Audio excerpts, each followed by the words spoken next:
Hello everyone. आज की class को स्टार्ट करते हैं जॉन डन के द कैनोनाइजेशन से। द कैनोनाइजेशन एक महत्वपूर्ण पोयम है जॉन डन की और बेहद रोमांचक और बहुत अच्छा एक्सप्लेनेशन जॉन डन द्वारा इस पोयम में किया गया है गाइस। सो स्टार्ट करते हैं। The canonization by John Donne is a complex and multi layered poem that explores the themes of love, religion and the nature of poetry itself. Friend, एक complex और मल्टी लेयर्ड पोयम इसको इसलिए कहा गया है क्योंकि जो इसमें लव की डेफिनेशन दी गई है वो दो व्यक्तियों से होके स्पिरिचुअल तक, कोड तक दी गई है, इसलिए इसको मल्टी लेयर्ड पोयम बोला गया है। जो उसकी थीम्स हैं वो है लव, रिलीजन और नेचर ऑफ पोएट्री इटसेल्फ। ये इसकी थीम है फ्रेंड। पब्लिश हुई है ये 1633 में। It is addressed to one friend from another. ये एक फ्रेंड से दूसरे फ्रेंड को एड्रेस की गई है जॉन डन द्वारा, but concern itself with the complexities of romantic love. और रोमांटिक लव की, जैसे कि मैंने आपको बताया है कि लव की डेफिनेशन को कॉम्प्लेक्स रूप्स में कि दो व्यक्तियों से शुरू होकर स्पिरिचुअल तक ये लव इनका जाता है इनकी डेफिनेशन के according. Jordan uses poetic devices such as metaphor, allusions, and paradoxes to create a powerful impression. अगर क्वेश्चन आए फ्रेंड पोएटिक डिवाइसेस के रिगार्डिंग, तो उन्होंने मेटाफर का एक्सटेंड यूज किया है। इवन इनकी जो पोएम्स होती है वो एक टर्म्स है कंसीट, उसको कंसीट भी बोलते हैं। और ऑलमोस्ट जितने भी मेटाफिजिकल जो पोएट होते हैं वो कंसीट को यूज करते हैं। कंसीट होता है जो एक्सटेंड यूज होता है मेटाफर का, एक्सटेंड। ठीक है, एक्सटेंड यूज किस चीज का होगा? मेटाफर का।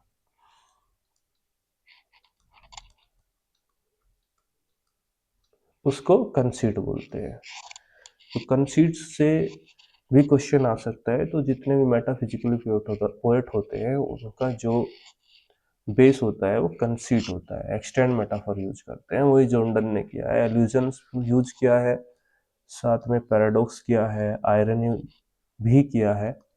आयरनी और विट के राइटर भी इनको बोला जाता है। आयरनी और विट के राइटर भी इनको बोला जाता है। This poem explores the varieties notions of love which starts from two person and take place in spiritualism. वही जो मैंने आपको बताया है, दो व्यक्ति से शुरू होकर स्पिरिचुअलिज्म तक जाता है। The canonization is a prime example of this metaphysically poetry. Metaphysical poetry का जो प्राइम एग्जाम्पल है वो कैनोनाइजेशन है। मेटाफिजिकल जो पोएट्री होती है वो फोकस करती है स्पिरिचुअलिज्म को और फिलोसफिकल एस्पेक्ट ऑफ लाइफ को। मेटाफिजिकल जो सारी शरीर से जो परे हो उसको मेटाफिजिकल पोएट्री बोलते हैं। और मेटा फिजिकल पोएट्री को जो कॉइन किया था फ्रेंड, वो सैमुअल जॉनसन ने किया था। किसने किया था? सैमुअल जॉनसन ने। सैमुअल जॉनसन ने कॉइन किया था मेटाफिजिकल पोएट्री को, ये आप याद रखना। The poem explores the idea of love as a sacred and divine experience. अब स्पिरिचुअलिज्म तक जाती है तो ऑफ कोर्स वो प्यार में पवित्रता और डिवाइन एक्सपीरियंस को जरूर ही इंक्लूड करेगी, elevating it to the level of religious devotion. Donne's use of paradoxes and conceits, such as comparing the lovers to saints, adds to the complexity and depth of the poem. वही paradox और conceit क्या करते हैं कि जो comparison करते हैं lover को सेंट्स के, संतों, क्योंकि कैनोनाइजेशन भी वही होता है कि संतों की सूची में रखना किसी चीज को। तो कंसीट वही एक्सटेंड मेटाफर है कि जो लवर्स को है संत के समान बना दो। और यही इस पोएम की डेप्थ की जो कॉम्प्लेक्शन होता है उसको रिवील करती है। The speaker describes love as so great that lovers give up other things to spend time together. Love is asceticism, which is a major conceit in the poem. एक word आया है guys, asceticism. Asceticism जो आप समझ सकते हो, जो spiritual को, अत्यधिक स्पिरिचुअल को शो करता हो, स्पिरिचुअल को। वो एस्थेटिसिज्म है। तो बढ़ा चढ़ा के कहा है कि लव को एक बहुत ग्रेट दर्जा दिया गया है कि पूरा वर्ल्ड उनसे सीखे और वर्ल्ड के लिए हम सब सब चीज़ें छोड़ दें। ये इसकी एक डेफिनेशन है जिसको मेजर कंसीड बोलते हैं पोएम का। नेक्स्ट, कैनोनाइजेशन है टोटल 45 लाइन्स। टोटल 45 लाइन्स है जो डिवाइडेड की गई है 5 स्टैंजाज में फ्रेंड, और हर प्रत्येक जो स्टैंजा है वो एक 9 लाइन का है, इसलिए 9 इंटू 5 इक्वल 45 लाइन्स का हो गया। जो राइमिंग स्कीम है इस पोएम की वो ये है A B B A triple C A A, और जो मीटर है वो आयम्बिक पेंटामीटर में भी है, टेट्रामीटर में भी है और ट्राईमीटर में भी है। पेंटामीटर 5 फीट, टेट्रामीटर 4 फीट का होता है और ट्राईमीटर 3 फीट का होता है। स्पेशली जो स्टैंजा की जो लास्ट लाइन है, जो 9th लाइन है, वो आयम्बिक ट्राईमीटर से बनी हुई है इस पोएम में। ये भी क्वेश्चन इंपॉर्टेंट है। आओ फ्रेंड्स अब समरी कर लेते हैं टेक्स्ट के साथ में। टेक्स्ट आपके सामने है, एक बार आप इस पे नजर से देख लीजिए।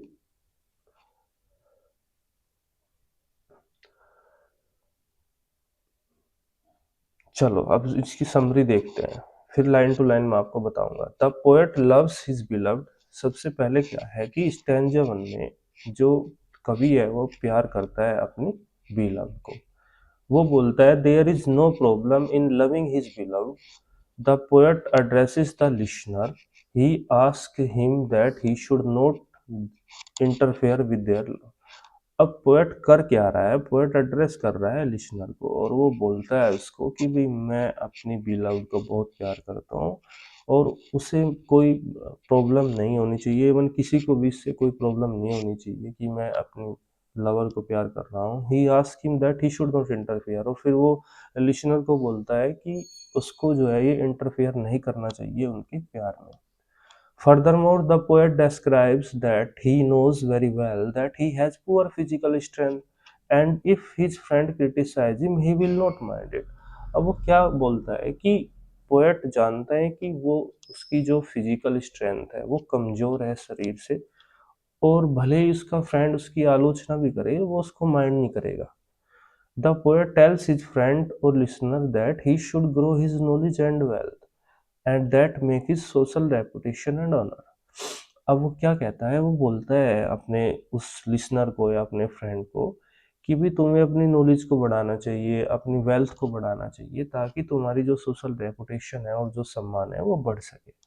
The speaker tells the listener that he should focus on the king's image and try to make impression on king's attention, और फिर कहता है कि तुम्हें राजा की इमेज के बारे में सोचना चाहिए और राजा ऐसे काम करना चाहिए जिससे तुम राजा के पर इम्प्रेशन अपना डाल पाओ, ताकि राजा खुश होकर तुम्हें कुछ वेल्थ दे सके और सम्मान दे सके।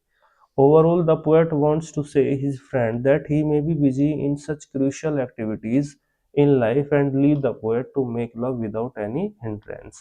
और वो फिर कहता है कि आपको जो है इन सब चीज़ों का अध्ययन करना चाहिए, अपने मान सम्मान को बढ़ाना चाहिए, और प्लीज़ जो है आप मुझे प्यार करने दीजिए, आप मेरे लवर के बीच में या मेरे प्यार के बीच में कोई भी रुकावट ना कीजिए।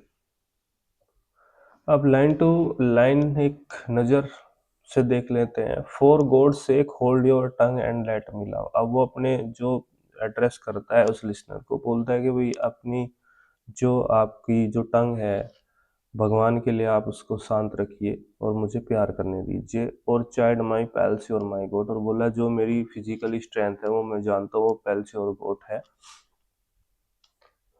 पैल्सी जो पैरालाइज होता है और गोट जो दर्द होता है, जो बोन्स का जो प्रॉब्लम होती है वो गोट बोलते हैं इसको। वो बोलता है कि मेरी ये स्ट्रेंथ है, I know my 5 grey years, की मेरे जो बाल है वो ग्रे हो चुके हैं, और रुइंड फॉर्चून फ्लॉट, और जो मेरी ओवरऑल जो मेरी फिजिकल स्ट्रेंथ है वो ऑलमोस्ट रुइन हो चुकी है। With wealth your state your mind with arts improve, और फिर बोलता है आपको अपने मान सम्मान को बढ़ाना चाहिए, आपको अपनी नॉलेज को ग्रोथ करना चाहिए, अपने धन को बढ़ाना चाहिए, take you a course, get you a place, और तुम्हें वो सब चीज़ें करनी चाहिए, ऑब्जर्व दिस ऑनर और हिज ग्रेस, जिससे आपका मान सम्मान बढ़ सके, और द किंग्स रियल और हिज स्टैम्प्ड फेस, और आपको किंग्स की इमेज को रखना चाहिए, contemplate what you will approve, और आपको अप्रूव करना चाहिए, अपना इंप्रेशन को अच्छे से रखना चाहिए कि इनके सामने।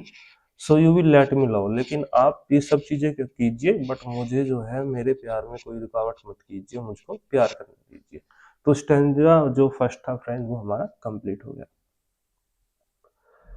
सेकंड स्टैंजा, ये लाइन्स है। अब सबसे पहले इसकी समरी को देख लेते हैं, फिर लाइन टू लाइन करते हैं। स्टैंजा 2 क्या कहता है, ये रेफर करता है लव्स हार्मलेसनेस को। अब लव हार्मलेसनेस क्या हो गया कि भाई वो जो प्यार करता है उससे किसी का कोई नुकसान नहीं है।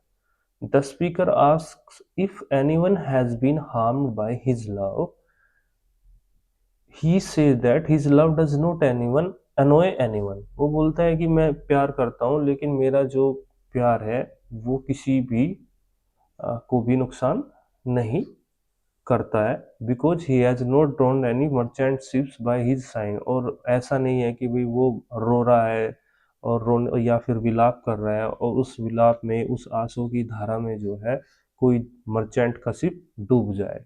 अब देखो यहाँ क्या यूज किया है पोएट ने, यहाँ पे यूज किया है फ्रेंड ड्रोन, कि मैं इस प्रकार मैं विलाप करूँ उस आंसू की धारा में, मैं जो है मर्चेंट शिप जो है डूब जाए। तो ये मेटाफर का यूज किया गया है, बड़ा चढ़ और एक्सटेंड मेटाफर का यूज किया गया है, कंसीट का यूज किया गया है। इतना बड़ा चढ़ाकर जॉनडन ने ये सब चीजें बोली है। And his tears haven't flood any land, और जो उसके आंसू हैं वो जो है वो किसी भी लैंड को जो है फ्लड नहीं वहां पे आ रही कि भाई उससे पूरा बाढ़ जैसा माहौल हो गया उनके आंसू से। सो एक्सटेंड मेटाफर का यूज किया गया है। Furthermore, the speaker describes that he also feels sad, but it's not mean that he can make an end of the spring session. फिर वो बोलता है कि ऐसा नहीं है कि भाई वो दुखी नहीं होता, दुखी तो होता है स्पीकर भी, लेकिन इसका अर्थ ये नहीं होता कि भाई मैं अपने दुख में एक स्प्रिंग सेशन को ही समाप्त कर दूं, सॉरी स्प्रिंग सीजन को ही मैं समाप्त कर दूं। विद इज कोल्ड साई, अपनी ये कोल्ड साई अपने दुख को प्रकट करके। He also feels the heat of love which is flowing in his body। और फिर वो बात करता है अपने हीट ऑफ लव की, बोलता है जो फ्लो करता है मेरी बॉडी में, but it is not essential that his heat of love would have caused danger to anyone. अब कहता है कि जो मेरे मन में दिमाग में मेरे शरीर में जो हीट ऑफ लव है जो फ्लो कर रहा है मेरे पूरे शरीर में, तो यह आवश्यक नहीं है कि ये हीट ऑफ लव किसी के लिए भी डेंजर का काम कर दे या फिर कोई चारों तरफ कोई आग जैसा कोई माहौल क्रिएट कर दे, वो ऐसा कुछ उसमें नहीं है। Further the poet depicts soldiers and lawyers and narrates their work, but instead of these things the poet and his beloved will continue to love without any thinking। अब फिर उसके बाद में वो सोल्जर्स और जो लॉयर्स होते हैं उनका नरेट करता है कि सोल्जर्स युद्ध करते हैं और लॉयर्स जो है वो केस लड़ते हैं कोर्ट में, तो वो सभी अपना काम कर रहे हैं लेकिन वो प्यार करता रहेगा अपनी beloved को without any thinking, because their love is individual and has nothing to do with anyone. क्योंकि उनका लव इंडिविजुअल है और उसके प्यार से किसी को भी कोई समस्या नहीं है और ना ही होनी चाहिए। अब टेक्स्ट को देखते हैं friend. Alas alas who's injured by my love. अब वही बात है कि भाई किसे परेशानी हुए मेरे प्यार करने से, कौन इंजर्ड हुआ है। व्हाट मर्चेंटशिप है माई साइड आउट, क्या कोई मर्चेंटशिप को डुबो दिया, मैं जो आहें भर रहा हूँ या जो मैं अपना प्रकट कर रहा हूँ उससे। Who says my tears have overflowed his ground, और कौन कहता है कि भाई मेरे टीयर से जो है ओवरफ्लो हो गया पूरा ग्राउंड। साथ ही फिर बोलता है when did my colds A forward spring remove, और बोलता है जो मेरे कोल्ड्स हैं, जो उदासीनता का जो मेरा जो माहौल है अगर मेरे पास में, तो क्या मैंने किसी से स्प्रिंग सीजन को उससे रिमूव कर दिया। When did the heats which my winds fill और फिर बोलता है और जब ये हीट ऑफ लव आता है मेरी बॉडी में जो जनरेट होता है, क्या मैंने उससे किसी को नुकसान पहुंचाया?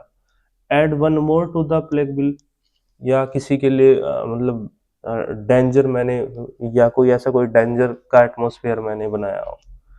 फिर बात करता है soldiers find wars and lawyers find out still litigious men which quarrels move though she and I do love. फिर बोलता है सोल्जर्स वार में लड़ते रहेंगे, लॉयर्स कोर्ट में लड़ते रहेंगे, बट वो क्या करेगा, वो प्यार करता रहेगा, सी एंड आई डू लव। तो दो स्टैंजा इसी के साथ फ्रेंड्स कंप्लीट हो गए हैं। नेक्स्ट स्टैंजा, सबसे पहले समरी देख लेते हैं हमारे थर्ड स्टैंजा की। थर्ड स्टैंजा बोलता है कि ये डील करता है लव ट्रांसफॉर्मेशन की।